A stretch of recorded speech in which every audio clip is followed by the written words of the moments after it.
6 months ago, I started working as a delivery driver for a local grocery service. It seemed perfect. Flexible hours, decent pay, and I got to drive around the city listening to podcasts. What I didn't expect was how much you notice about people's lives when you constantly going to their homes. You see patterns, routines, the small details that make each house unique. There was one address that always made me uneasy: 1247 Elm Street. It was a modest 2-story house with faded blue paint and overgrown hedges. The orders always came in late at night, usually around 11 p.m., and they were always for the same customer, M. Chun. The requests were odd too. Always basic supplies like bread, milk, and batteries, but in strange quantities. 12 loaves of bread, 8 gallons of milk, enough batteries to power a small electronics store. The first few deliveries were normal enough.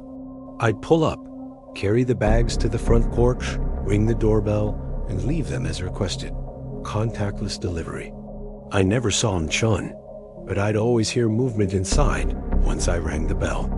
Footsteps, but they sounded wrong somehow. Too many of them, like several people walking around, but the steps weren't in sync. After about 2 months of these weekly deliveries, things started getting weird. One night, as I was walking back to my car after dropping off another massive order, I heard the front door creak open.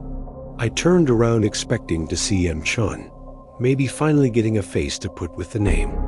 Instead, I saw 3 people standing in the doorway. They looked almost identical, same height, same build, even wearing the same gray clothing. But their faces were completely expressionless, and they were all staring directly at me. I gave them a wave and said, "Have a good night," trying to be friendly.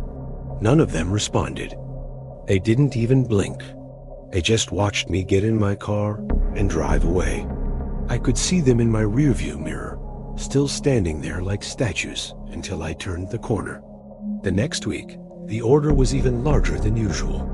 20 loaves of bread, 15 gallons of milk, and an absurd amount of canned food. As I was unloading everything, I noticed all the windows in the house were covered with thick black curtains, except for one upstairs window where I could see a faint blue glow. It looked like the light from multiple computer screens. When I rang the doorbell this time, I didn't hear the usual footsteps. Instead, there was this low humming sound, almost like chanting. Then the door opened, but only about 6 inches. I couldn't see anyone, but a hand reached out and pulled the bags inside one by one. The hand was pale, almost gray, and the fingers were longer than they should have been. Music intensifies slightly. That's when I started paying closer attention to the neighborhood. During my regular daytime deliveries to other houses on Elm Street, I'd always drive past 1247.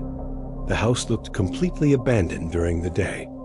No cars in the driveway, no signs of life, like nobody lived there at all. But at night, when I made those deliveries, the place was clearly occupied. 3 weeks later, I got the strangest order yet. The request was for a single item, 50 pounds of raw meat from the butcher counter.